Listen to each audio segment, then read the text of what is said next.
Středa. Sportuje třeba. S Míšou a Dobrošem. Helaxáci, končit, řad nastoupit, sportu zdar, nazdar! Co nás dneska čeká? Jako obvykle ze světa sportu. Olympijská příprava sportovců. Historie skvoše nás nemine. A řekneme si něco málo informací. A budeme hrát all in.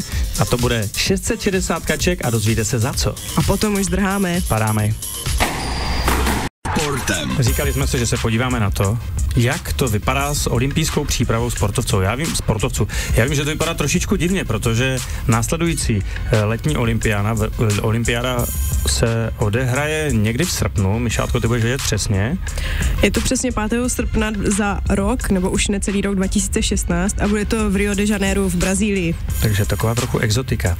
Olympiáda proběhne ve 28 sportech a to v 306 disciplínách. To je hukot.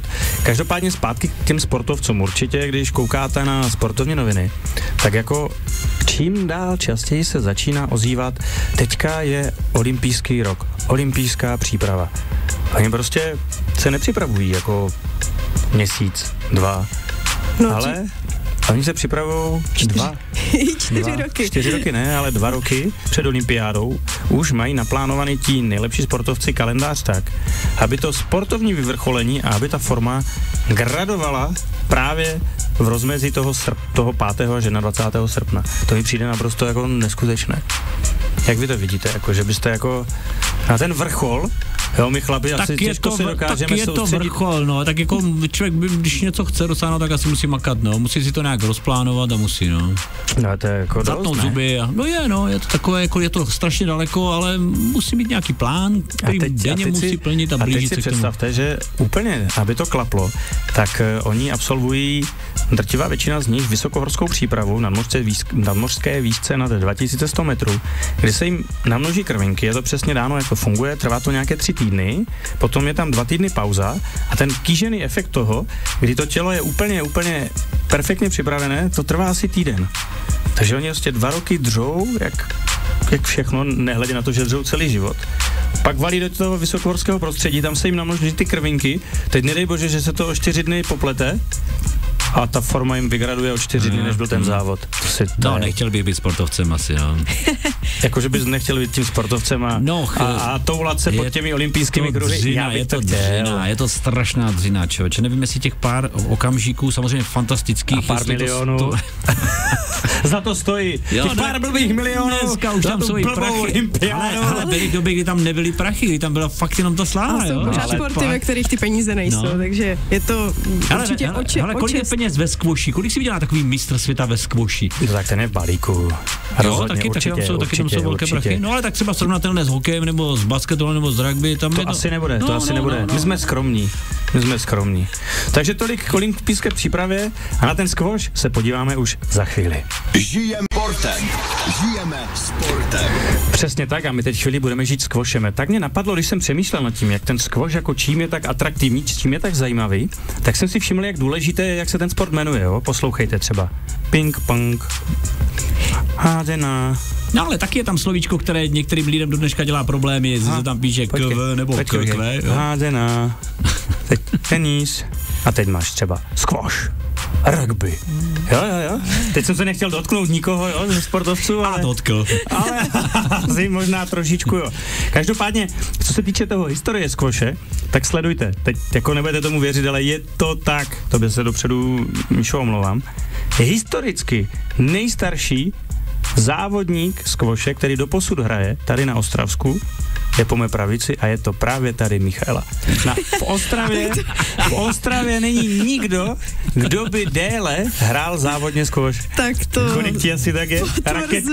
Raketko naše. Nicméně jsem myslela, že půjdeme trošku hloubš do té historie, tak zhruba 200 let zpátky. Ty můžeš pokračovat plynule dál. Nikoli v 20 let zpátky, no. Raketko naše squashová. Je to už stará dalo by se říct jedna generace.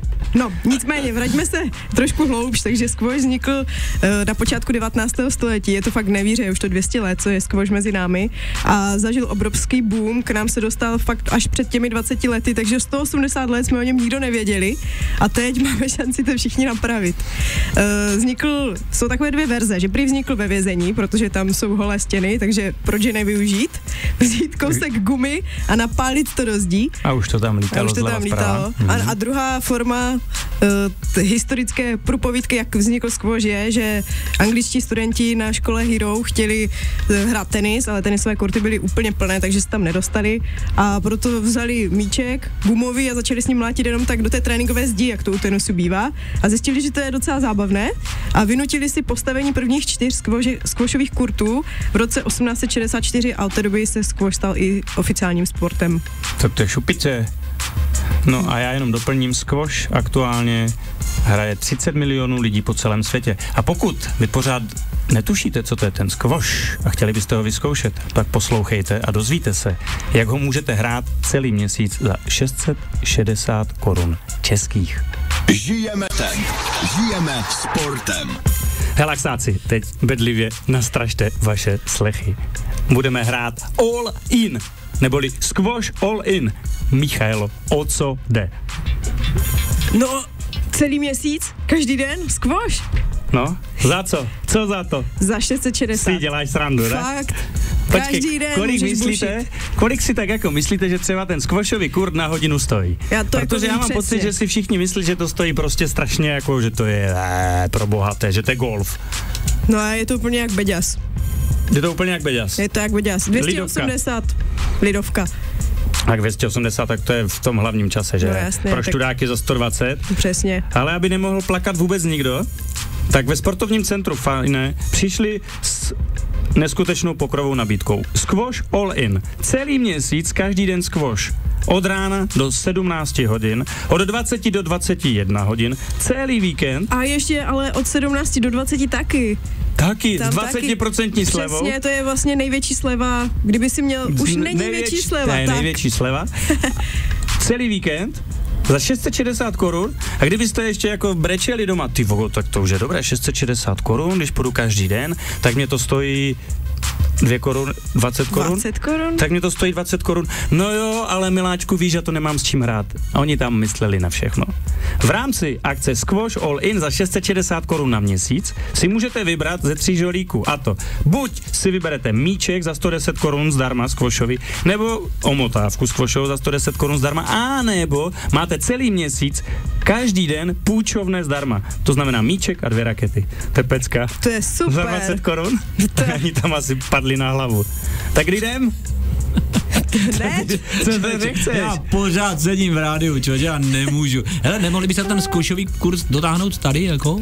To úplně nejde. No ale mohli bychom to tady proměnit ve zkoušový kurz. Sundáme takový ty nástěnky, co tady jsou. A můžeme to tady rozprášit.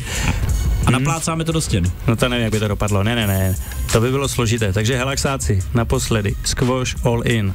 660 korun měsíčně, hrajete od pondělí do pátku od 17, od rána do 17, od 20 do 21. V hlavním čase 17 až 20 máte 20% slevu. O víkendu si přijďte, kdy chcete, vyzvedněte si míček, nebo odmotávku, nebo půjčovné zdarma. A prostě už je to v prodeji ode dneška. Ode dneška to Valte cvičí tam. www.scfajne.cz